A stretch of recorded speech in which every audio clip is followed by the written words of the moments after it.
Probablemente jamás olvidemos nuestro primer día en la escuela. Algunos fueron a muy temprana edad.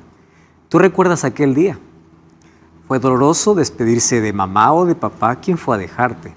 Sin embargo, aquel ambiente que era totalmente nuevo estaba lleno de imágenes. Y allí el profesor o profesora intentaba hacernos entender cosas que para nuestra mente todavía era incomprensible de la manera más sencilla posible. Lo mismo hizo Dios cuando quiso explicar el plan de salvación para la humanidad, pues utilizó mucho material didáctico. Y cuando hablo de material didáctico, Dios también usó los 5 sentidos para que el ser humano pudiese comprender cómo llega la salvación hacia Él. En el santuario, nosotros vemos la escuela de Dios, donde nos ilustra con tantas imágenes la manera como nos salva.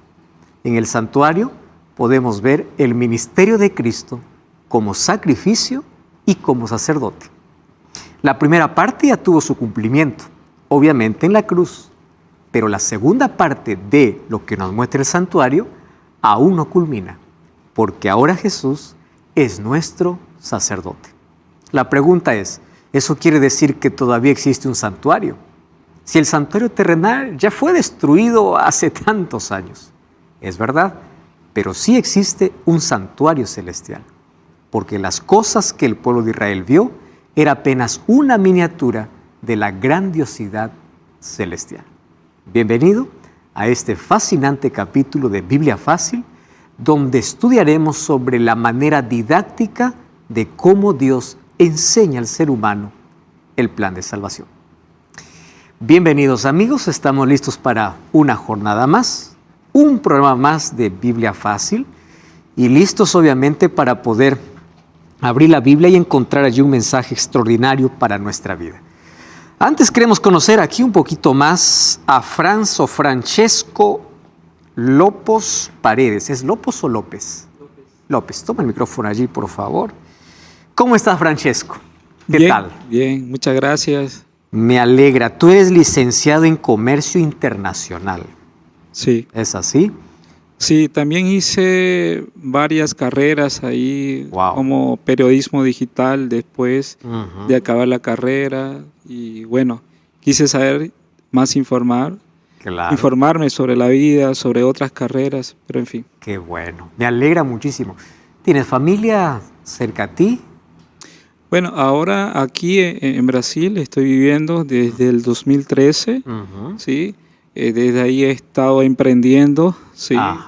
En varias empresas. Luego de eso, ahora actualmente estoy con consultoría en comercio exterior.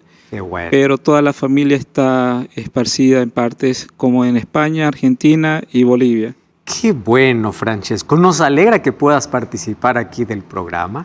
Qué bueno que puedas estar aquí, hacer una pausa a tus diversas actividades para poder invertir tiempo en lo que realmente es tan importante para la vida como la salvación. Gracias por estar aquí con nosotros. Gracias. Gracias. Muy bien, vamos en este momento a entrar allí a nuestro tema de hoy y obviamente queremos, como siempre, ofrecer un curso bíblico para todos nuestros amigos que tienen interés en profundizar más su conocimiento sobre la palabra de Dios. Y el tema que hoy abordaremos está también aquí en esta revista, En Busca de la Verdad. Y puedes solicitarlo a través de nuestro número de WhatsApp, que es el +5512 9810 1460, o también puedes ingresar a nuestro sitio web estudielabiblia.com. Vas a encontrar este y otros tipos de materiales valiosísimos que van a enriquecer sin duda tu fe. Vamos al tema de hoy, santuario. Ya antes de abrir la Biblia, vamos a pedir que Dios nos conduzca en oración. Querido Dios, estamos listos para sumergirnos una vez más en este océano infinito de amor, de promesas, de enseñanzas para nuestra vida, que es tu palabra. Y hoy queremos comprender de qué manera nosotros encontramos la salvación en ti. Queremos entender la manera didáctica, los recursos que tú utilizaste para hacernos entender la gravedad del pecado, como también el costo de nuestra salvación. Y al entenderlo queremos aceptarlo en nuestra vida, por eso suplicamos tu presencia una vez más entre nosotros, en el nombre de Jesús. Amén. Nuestro tema de hoy es el santuario. Una de las cosas interesantes que aprendimos en la vida es que algunas personas que alcanzan cierta popularidad, cierta fama y cierto poder en la vida, no se puede más conversar directamente. Ustedes ya vieron que los famosos o los hombres que tienen mucho poder, ellos siempre van a tener un representante. ¿Quieres hablar conmigo? No es directo, habla con mi representante. Y el representante, obviamente, es aquel que aproxima a ambas partes. Aquel que tiene la necesidad de contactarse con aquel ser humanamente inalcanzable. Eso es muy común dentro de nuestro mundo. Pero ustedes sabían que todo ser humano, no importa su condición social, económica, no importa su grado, su título, todos nosotros tenemos un representante. Y es el mayor representante de todos. ¿Quién es ese representante? Es Cristo. ¿Y qué cosa nos representa? ¿Por qué es el representante? Porque Él aproxima ambas partes. El ser humano pecador ante la presencia directa de Dios. ¿Y por qué Él llega a ser nuestro representante? Porque es el único que tiene dos naturalezas. Con una mano puede sostener al hombre y con otra mano al Padre, porque Él es Dios hombre, Jesucristo. Ahora, qué interesante es que cuando nosotros vamos hacia el santuario, entendemos cómo es que Jesús nos representa y por qué. Antes quiero mencionar que el tema del santuario es uno de los temas más fascinantes de la Biblia. En el Antiguo Testamento encontramos más de 90 capítulos dedicados solamente al santuario. Aquí en el programa de Biblia Fácil, nosotros ya hicimos algunas temporadas solamente para hablar del santuario, para que ustedes tengan idea lo profundo que este tema puede ser y lo reducido que es el tiempo que tenemos para hablar en un programa sobre tantos detalles del santuario. Así que hoy apenas nos aproximaremos a revisar algunos detalles, porque el propósito de este programa, del programa de hoy, es solamente entender la didáctica de Dios, la manera como Él nos enseña. Y nos enseñó a través de imágenes.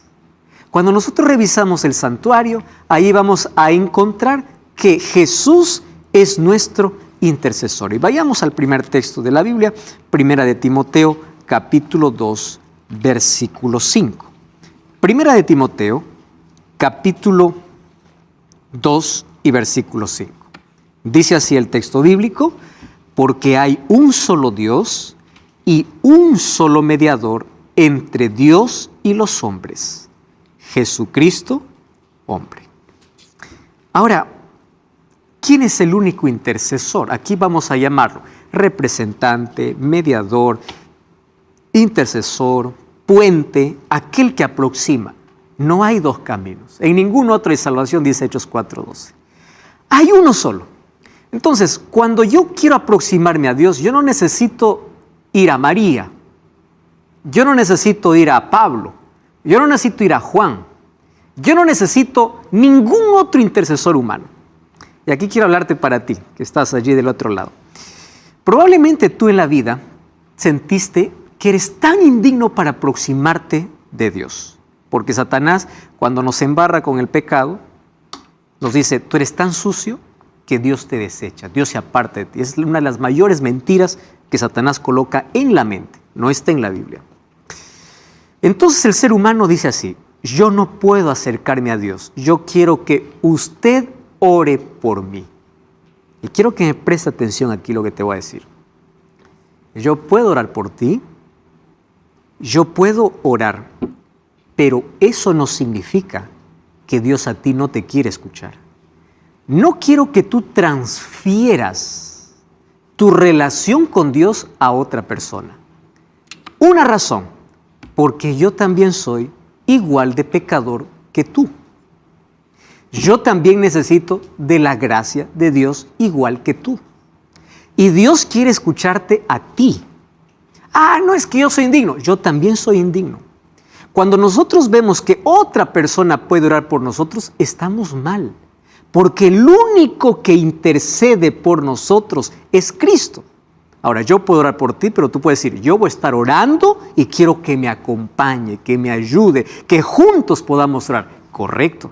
Pero que otro lo haga por ti, eso no es correcto. Porque es la misma idea de poder ir a buscar otro intermediario. Yo voy a Pablo para que Pablo interceda. Pablo no está intercediendo. Cuando escribió la carta a Timoteo, según de Timoteo capítulo 4, le dice a Timoteo, yo estoy listo para morir, he peleado la batalla, he acabado la carrera, he guardado la fe. Por lo cual me queda la corona de justicia, la cual me dará el Señor en aquel día. Está hablando de la venida de Jesús. Él no dice, mira Timoteo, yo voy al cielo y de allí voy a interceder. No, no hay ningún intercesor en el cielo.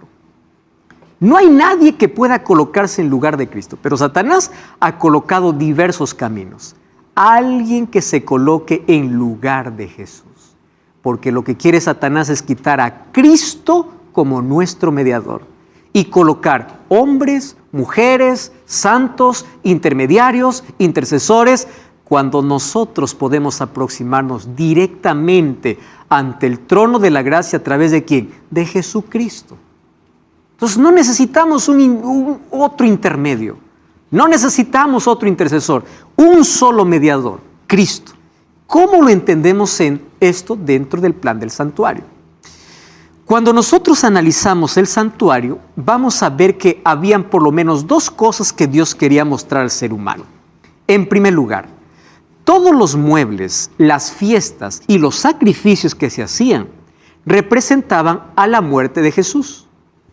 Pero por otro lado, también quería mostrar que el hecho de que exista sacerdotes en el santuario mostraría un segundo ministerio de Cristo, el ministerio de intercesión. A ver, voy a ilustrar aquí de la siguiente manera. Cuando nosotros vemos el santuario era una tienda, una carpa que tenía 3 divisiones. La primera, la división del atrio, y todas las personas que reconocían su pecado solamente podrían entrar hasta el atrio. Quien entraba al segundo compartimento, que era el lugar santo, era solamente el sacerdote. Y quien entraba al último compartimento, que es el lugar santísimo, solo entraba el sumo sacerdote una vez al año. Entonces, todo lo que el pecador podía hacer es entrar ¿hasta dónde? Hasta el atrio. Ahí ofrecía su ofrenda, ahí se ofrecía el sacrificio, pero quien intercedía, quien llevaba la sangre para el santuario, era el sacerdote. Eso representa que Cristo se coloque en mi lugar para morir en mi lugar como sacrificio. Y eso tuvo su cumplimiento ¿dónde? En la cruz. Pero allí no terminó el ministerio de Cristo. Cuando Cristo se fue al cielo, ¿a dónde se fue? Al santuario celestial. ¿Dónde está eso? Eso vamos a verlo ahora en la Biblia. Vamos al libro de Hebreos capítulo 4, versículo 14 hasta el versículo 16. Hebreos capítulo 4, versículo 14 hasta el versículo 16. Presten atención porque esta es la mayor invitación que nosotros encontramos para nosotros hoy. Hebreos 4, 14 hasta el 16. Rebeca, ¿tienes el texto? Puedes leer, por favor. Por lo tanto, ya que tenemos un gran sumo sacerdote que entró en el cielo, Jesús, el Hijo de Dios, aferrémonos a lo que creemos. Nuestro sumo sacerdote comprende nuestras debilidades, porque enfrentó todas y cada una de las pruebas que enfrentamos nosotros. Sin embargo, Él nunca pecó. Así que acerquémonos con toda confianza al trono de la gracia de nuestro Dios. Allí recibiremos misericordia y encontraremos la gracia de Dios que nos ayudará cuando más la necesitemos. Muy bien. ¿A quién tenemos como sumo sacerdote? A Jesús. ¿Dónde está? En el cielo. No dice que alguien se acerque por ti, tú acércate. Y cuando te acercas a ese trono de la gracia, vas a recibir 2 cosas. Gracia, 3 cosas. Gracia, misericordia y socorro. ¿Cuándo sucede eso? Cuando nos acercamos a nuestro sacerdote o sumo sacerdote. ¿Quién es? Jesucristo. Vamos para ello a analizar, para entender esta invitación que hace aquí el escritor, cómo es que funcionaba el santuario. Déjenme hacerles un repaso muy breve de por qué Dios mandó construir un santuario. Cuando el pecado entró, abrió un abismo entre el ser humano y Dios. Dios ya no podía más comunicarse con el ser humano. Dios levantó profetas, eso ya vimos, a través de ellos vino la Biblia. Solo que Dios siempre quiso vivir con el ser humano. Es una de las cosas más lindas, ¿no? Dios siempre buscando al ser humano. El ser humano nunca busca a Dios, es Dios buscando al ser humano. Un día Dios le dice a Moisés, cuando ya los libertó de la esclavitud de Egipto, cuando está en el desierto, le dice así: hazme un santuario. ¿Qué cosa sería un santuario? Hazme una carpa para mí. Porque todas las tribus, todos los que estaban en el desierto, estaban en sus carpas. Pero le da una orden y le dice: hazme un santuario porque yo quiero vivir en medio de ustedes. Miren la compasión y la ternura divina. Yo quiero vivir con ustedes. Yo quiero que me hagas una carpa para mí. Y ustedes saben que las 12 tribus de Israel estaban divididas, obviamente, en 4 grupos. Cada grupo tenía 3 tribus. Y el santuario fue colocado en el centro del campamento. Y todas las carpas del pueblo estaban con la puerta ¿hacia dónde? Hacia el santuario. Entonces, cuando un israelita abría la puerta, ¿qué es lo primero que veía? Dios. Dios está con nosotros. Dios nos acompaña. Dios nos guía. Era el santuario que les daba seguridad. Entonces el propósito es: hazme un santuario. Pero aquí hay un detalle importante. Vamos a Éxodo capítulo 25. Vamos al versículo 8 y versículo 9. 25, 8 y 9. Ahí dice: harán un santuario para mí y habitaré en medio de ellos. Versículo 9. Conforme a todo lo que yo te muestre, el diseño del tabernáculo y el diseño de todos los utensilios, así lo haréis. Miren el versículo 40 del capítulo 25. Mira y hazlo conforme al modelo que te ha sido mostrado en el monte. Entonces viene la pregunta: ¿qué modelo es el que vio Moisés y del cual tendría que hacer nuevamente una réplica allí en el desierto? ¿Qué cosa es lo que vio? Dios le mostró el santuario celestial. Porque lo que hizo Moisés aquí en la tierra es una maqueta, es una miniatura de la grandiosidad del santuario que existe en el cielo. ¿Cómo sabemos que Moisés vio el santuario celestial y lo que hizo en la tierra fue apenas una miniatura? Vamos a Hebreos. Miren lo que dice Hebreos. Hebreos capítulo 8, versículo 1 y versículo 2. Hebreos capítulo 8, versículo 1 y versículo 2. Dice así: ahora bien, el punto principal de lo que venimos diciendo es que tenemos un sumo sacerdote, el cual se sentó a la diestra del trono de la majestad en los cielos. ¿Qué dice el versículo 2? Ministro del santuario, de aquel verdadero tabernáculo que levantó el Señor y no el hombre. Cuando se refiere al tabernáculo que no levantó el hombre, ¿a quién se está refiriendo? A Moisés. Pero hay un santuario ¿dónde? En el cielo. Y cuando Jesús fue al cielo después de su resurrección, ¿a dónde entró? A ese santuario. Entonces, lo que vio Moisés allí en el desierto y le dice: hazlo como yo te he mostrado, ¿qué cosa fue? La majestuosidad del santuario celestial. Pero lo que él hizo fue apenas una réplica de manera didáctica para enseñar al pueblo el mensaje de salvación. Ahora, el santuario es uno de los temas más importantes desde el Antiguo Testamento. Nosotros encontramos que la vida del pueblo de Israel estaba en base al santuario. ¿Ustedes sabían que más de 90 días al año los israelitas pasaban dentro del santuario? 3 meses, literal, en todo el año. ¿Ustedes saben cuántas personas trabajaban en el santuario? Jueces, porteros, cuidadores, contando con levitas, cantores, 38,000 personas. y el santuario era una estructura movible. Mientras estaba en el desierto, se armaba y se desarmaba, solo por los levitas, que era la tribu que Dios eligió para dedicarse exclusivamente al santuario. Así que el santuario era el centro de la vida, porque allí tendrían que aprender cómo es que se salva el hombre. Y a través de esta imagen yo quiero mostrar dos cosas interesantes que Dios quería mostrar a través del santuario. Dios manda a establecer un sistema de sacrificios. Ese sistema de sacrificios se llamaba sacrificio continuo. ¿Qué es un sacrificio continuo? Algo que no podría ser interrumpido por nada. Continuo. ¿Y en qué consistía el sacrificio continuo? Los sacerdotes todos los días tenían que hacer dos sacrificios a favor del pueblo. El sacrificio matutino y el sacrificio vespertino. El sacrificio matutino sucedía a las 9 de la mañana. El sacerdote tomaba corderos, los degollaba y los colocaba sobre el altar. Y sobre el altar era quemado, la sangre era derramada y el cordero era quemado. Todos los días. No había un solo día que los israelitas no puedan oler ese olor a carne quemada, ver ese humo que sube al cielo y ver la sangre que se derrama sobre el altar.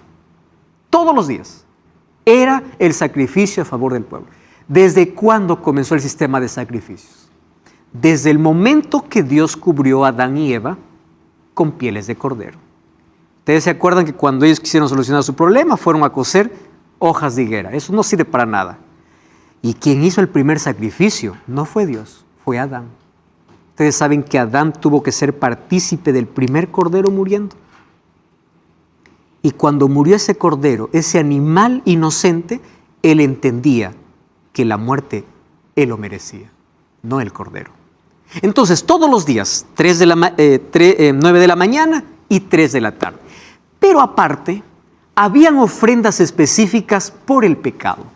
¿Qué cosas son ofrendas específicas por el pecado? Había diferentes tipos de ofrendas, pero la ofrenda más común era la ofrenda del cordero.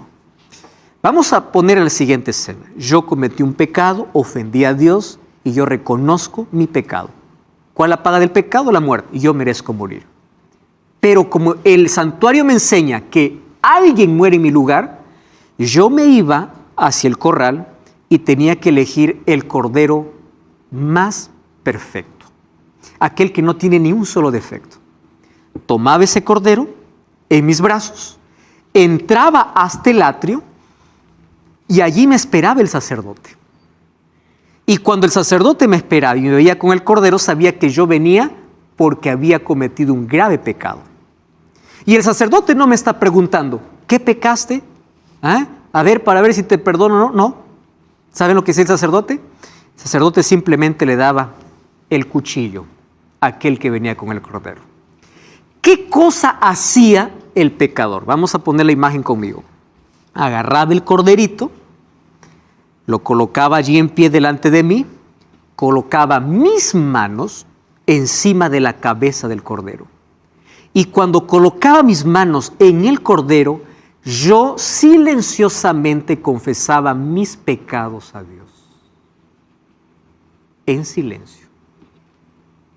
¿Y saben qué ocurría allí?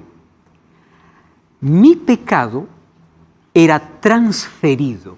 Esa es la transferencia, bajo este simbolismo, al cordero. Entonces, cuando yo confieso mi pecado a Dios, yo ya no soy más pecador. ¿A quién transferí mi pecado? Al cordero.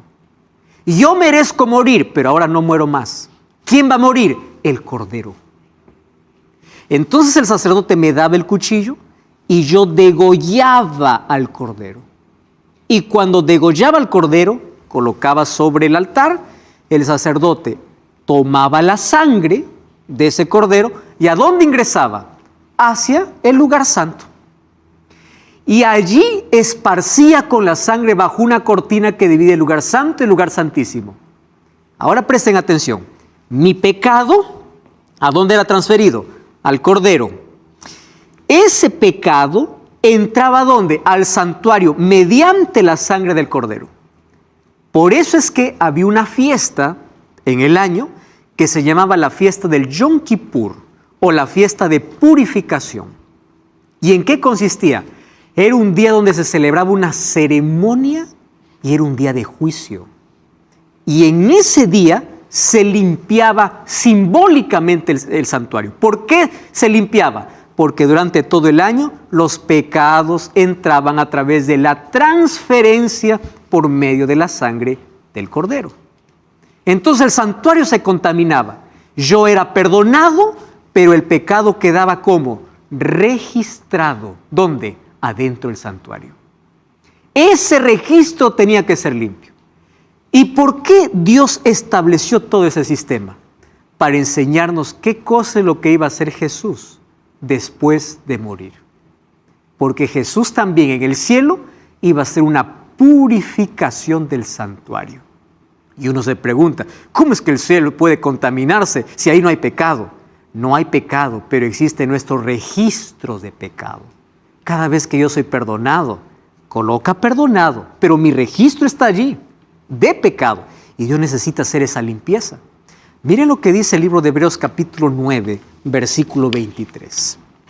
Hebreos capítulo 9, versículo 23. Es impresionante porque ese texto me aclara este asunto. Dice así el texto: fue necesario que las figuras de las cosas celestiales fuesen purificadas. Ya no está hablando del santuario terrenal, está hablando del santuario celestial.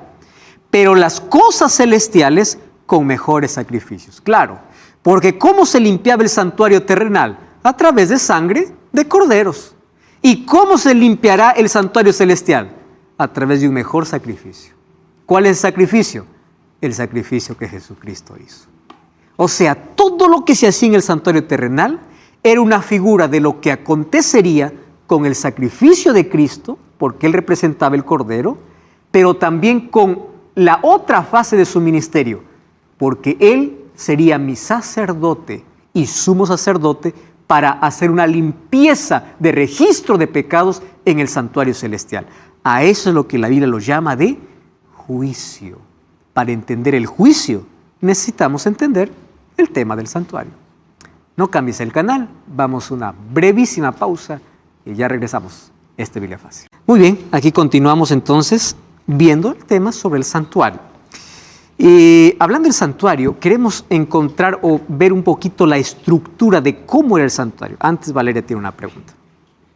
Sí, bueno, capaz que me salga un poquito del contexto, pero, a ver, habíamos leído una palabra acá, ya no me acuerdo cuál, porque ya leímos bastantes, donde dice, bueno, que no necesitamos un intercesor, tenemos que directamente hablar con Jesucristo. Uh-huh.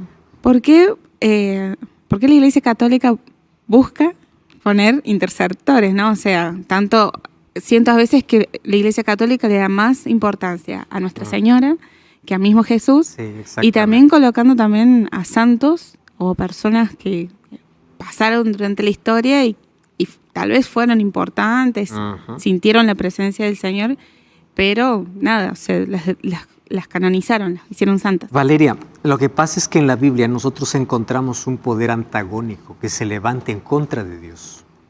La Biblia tiene varios nombres para demostrar ese poder, pero una de las más comunes se llama anticristo.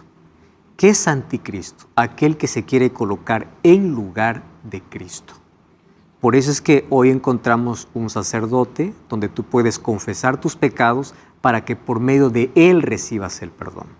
Podemos encontrar intermediarios como los diversos santos, por más virtuosos y una vida digna que hayan vivido, no son intercesores. Entonces, lo que pasa es que a través de la historia, varias tradiciones paganas fueron introducidas dentro del mundo cristiano. Y es allí donde, obviamente, hasta ahora se conserva. Hubieron otras cosas peores. La venta de indulgencias, que era la venta del perdón. Tú me pagas algo y yo te doy por adelantado el perdón. Peca lo que quieras, pero primero plata. Se llegó a vender el perdón en el tiempo de la Edad Media. O sea, cosas así para sacar el sacrificio de Cristo y para sacar a Cristo como el intercesor. ¿De dónde viene todo eso? Pues Satanás está detrás de todo eso, porque él no quiere que vayas a Jesús. Quiere que vayas a cualquier otro lugar menos a Cristo, porque aquel que va a Cristo encuentra salvación. Entonces, lamentablemente, es la razón. Ahora, vamos allí a encontrar que en la estructura que tenía el santuario, era interesante ver la manera como Dios manda construir a Moisés, porque Dios le explica cuáles serían las medidas, los materiales y los muebles que éste tendría. Ya dijimos que los sacrificios se realizaban en el atrio, pero luego había un segundo compartimento que era el lugar santo. Y en el lugar santo habían 3 muebles. Había un candelabro de oro, había una mesa con 12 panes y había otro altar, que era el altar de incienso. Todo esto tenía una representación simbólica de Cristo. Aquí el candelabro de oro, ya el Espíritu Santo, el pan, Jesús como el pan de vida, y aquí el incienso que representaba las oraciones de los santos. Luego tenemos otro compartimento que era el lugar santísimo, donde ingresaba solamente el sumo sacerdote una vez por año y donde había un solo elemento. Era el arca del pacto, el arca de la proposición. Esta tenía una tapa, todo era de oro. Y al pie de la tapa, en esa caja, había la vara de Aarón que floreció, un poco de maná y la ley de Dios. La ley que Dios entregó a Moisés. ¿Dónde colocó su ley? Dentro del arca. ¿Dónde estaba? En el lugar santísimo. Pero esto nos enseña el camino de salvación. ¿Cuál es el camino de salvación? Miren acá. Aquí está una maqueta de lo que sería el santuario. Cuando alguien entraba para el santuario, lo primero que encontraba era 2 muebles. Un mueble que es el agua donde los sacerdotes se lavaban las manos y el otro mueble que era el altar. Todo esto representaba ¿qué cosa? Representaba a Jesús. Jesús es el agua que purifica y Jesús es el sacrificio. ¿Dónde está el sacrificio de Cristo? En el atrio, en la primera parte del santuario. Pero también esta agua puede representar el bautismo. Miren, cuando una persona viene de afuera para el santuario, vamos a decir, para formar parte del pueblo de Dios, de la familia de Dios, ¿qué es lo primero por donde tiene que pasar? Por el sacrificio. ¿Qué significa esto? Nadie puede entrar al santuario sin primero haber aceptado ¿qué cosa? El sacrificio de Cristo. Por eso es que nadie puede ser cristiano, nadie puede emprender una vida, un camino hacia el cielo sin aceptar el sacrificio de Jesús. Esto es lo primero, por medio de la fe. Sin sacrificio no hay salvación, sin sacrificio no hay pan, no hay luz, no hay nada. El sacrificio de Jesús nos garantiza la entrada. Ahora estoy hablando del plan de salvación. ¿Qué sucede cuando una persona acepta el sacrificio de Jesús? Es bautizado. Y una vez que es bautizado, comienza una vida de santificación. Toda esta primera parte nosotros lo llamaremos el camino de justificación, donde acepto el sacrificio de Cristo y recibo el perdón de Dios. Pero Dios no solo me justifica, Él también me santifica. ¿Qué sucede después de mi bautismo? Yo tengo que entrar ¿a dónde? Al lugar santo. ¿Y qué cosa en el lugar santo? Una vida de comunión. ¿Qué cosa tengo que consumir? El pan de vida que representa a Cristo. ¿Qué cosa tengo que pedir? El Espíritu Santo que me guía. ¿Qué cosa tengo que hacer? Orar constantemente. Si ustedes aquí se dan cuenta, hay 3 elementos. Oración, palabra de Dios y el Espíritu Santo. Esa es una vida ¿de qué? De santificación. Y esto es continuo. Pero una vez que el cristiano vive bajo estos símbolos en su vida, ¿qué cosa, a dónde se dirige? ¿Qué cosa es lo que tiene que hacer después? Entrar directamente a la presencia de Dios, que es el lugar santísimo. ¿Y qué cosa está en el lugar santísimo? La ley de Dios. Presten atención aquí. Cuando Satanás dice que la ley no existe, te está rompiendo todo el proceso. todo el camino que tienes que transitar. La ley de Dios no está en la puerta, no está en el lugar santo. ¿Dónde está? En el lugar santísimo. Es decir, aquellos que llegan a la presencia de Dios y van a morar con Él eternamente son aquellos que aceptaron su gobierno. ¿Y cómo se acepta el gobierno? Aceptando su voluntad. ¿A través de qué? De su ley. Presten atención. Aquí somos salvos por la gracia de Dios, a través del sacrificio. Esa gracia nos va transformando hasta que llegamos finalmente ¿a dónde? A la presencia de Dios. Y si ustedes ven, ¿qué cosa se armaba en todo este santuario? Era una cruz. Aquí encontramos los primeros dos objetos o elementos. A los costados estaba el candelabro y el pan sin levadura. Y en la parte final, ¿qué cosa estaba? Estaba el arca del pacto junto o con la ley de Dios. Este es el camino de salvación. Ahí ustedes pueden notar una cruz y esto me indica que en la vida cristiana debe haber justificación, santificación y glorificación. Este es el camino. ¿Cuál es el camino? Cristo. ¿Recuerdan a Jesús diciendo, yo soy el camino, la verdad y la vida? ¿Cómo entro al camino? Aceptando su sacrificio. ¿Qué cosa es la verdad? Cuando Jesús dijo, yo soy la verdad, quiere decir que vivas la verdad a través de la oración, a través de la palabra, a través del Espíritu Santo, para que luego puedas tener la vida eterna. ¿Qué cosa es la vida? Su ley en tu corazón. Ese es el proceso. ¿Dónde está mostrado? En el santuario. Ahora, yo les dije que ese santuario, como todos los días entraba sangre, era contaminado, porque quedaba registrado el pecado dentro. Y para ello, el sumo sacerdote hacía una ceremonia especial cada año, y era fijo, el 10º día del 7º mes. ¿Cuál era el 7º mes judío? Era el mes de Tishri. Entonces, en el mes de Tishri, todo el pueblo se preparaba, porque el 10º día del 7º mes era un día de limpieza del santuario, pero también era un día de juicio. ¿Y por qué de juicio? Todos aquellos que no habían confesado sus pecados o no habían pedido perdón ni hubo arrepentimiento, ese día morían. Así que cuando el sumo sacerdote salía, después de haber purificado el santuario, todo el pueblo celebraba y ahí venía la próxima fiesta, que era la fiesta de la alegría, la fiesta de las cabañas, que era la última fiesta que el pueblo de Israel celebraba en el año. Pero antes, ¿qué cosa había? La fiesta de purificación del santuario, que representaba también un día de juicio. Para ese día habían algunas cosas interesantes. Venían 2 machos cabríos, echaban suerte, uno para Dios y el otro representaba a Satanás. Aquel que era para Dios era muerto porque representaba a Jesucristo. Con esa sangre el sumo sacerdote ingresaba hasta el lugar santísimo donde estaba el arca, donde estaba la ley de Dios. Y después de que Dios había aceptado el arrepentimiento de todo el pueblo, el sumo sacerdote salía cruzando el lugar santísimo, lugar santo hasta el atrio. Cuando llegaba al atrio, mandaba que el otro macho cabrío que era destinado para Azazel vaya siendo llevado por alguien al desierto para que muera. Cuando es llevado para el desierto representa el milenio, donde Satanás quedará por 1000 años atado y finalmente será ejecutado. Ahí estamos hablando ya de las fases de juicio que en el santuario se revelaban de buena manera.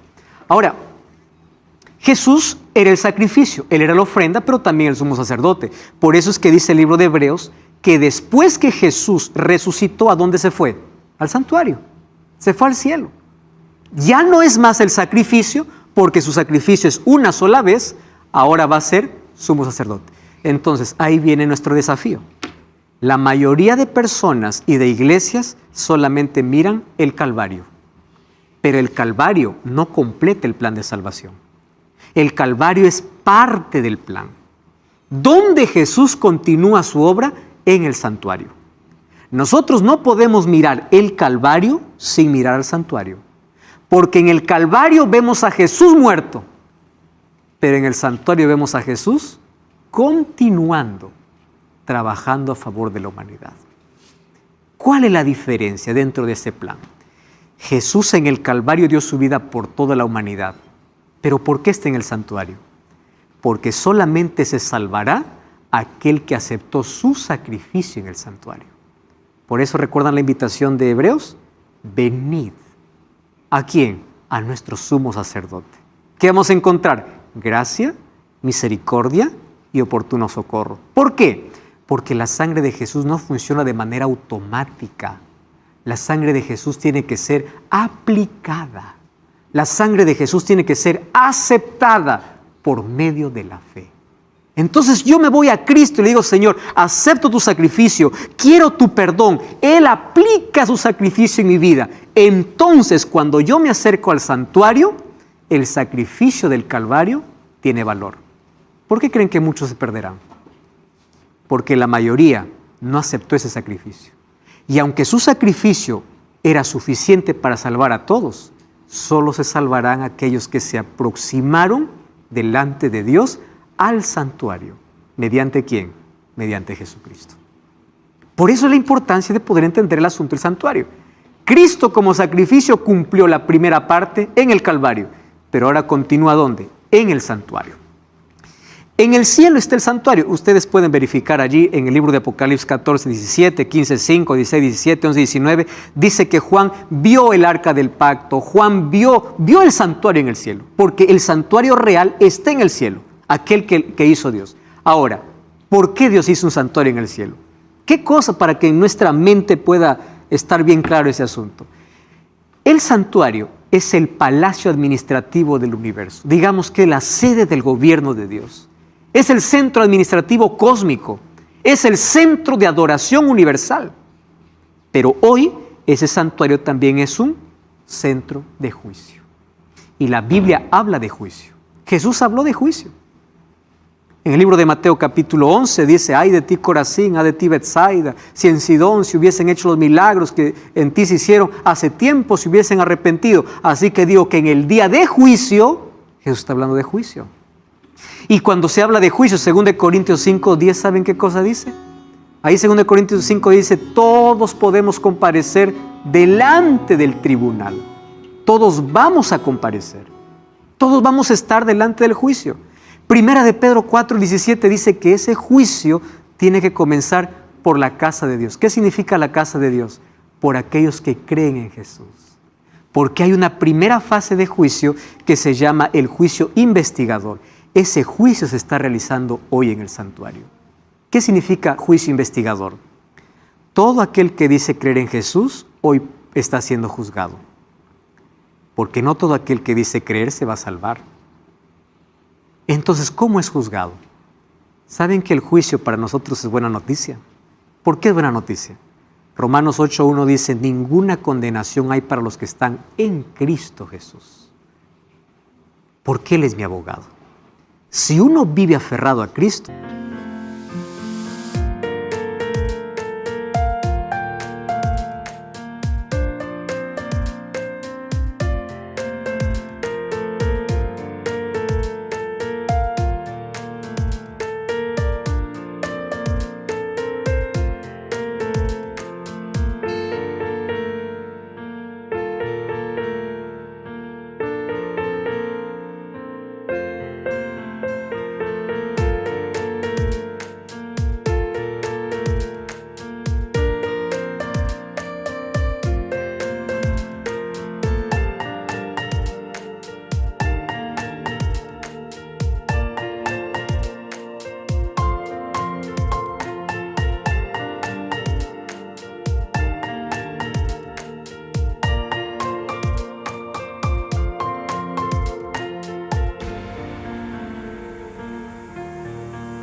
uno va a pasar el juicio, porque Cristo coloca sus méritos en nuestra vida.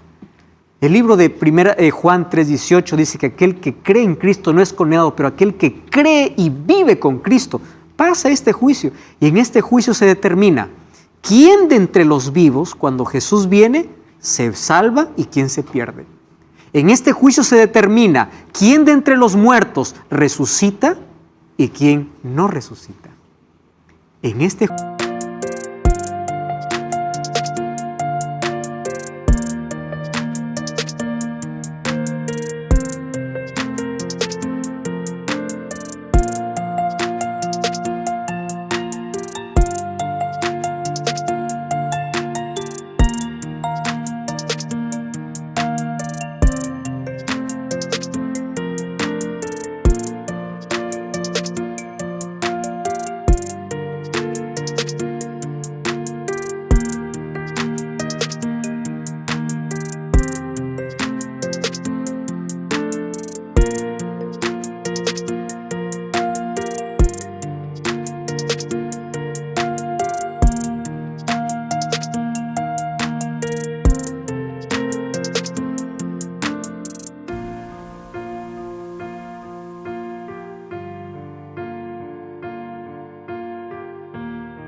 juicio se determina la salvación. Y aquel que hoy es nuestro abogado, finalmente dará la sentencia.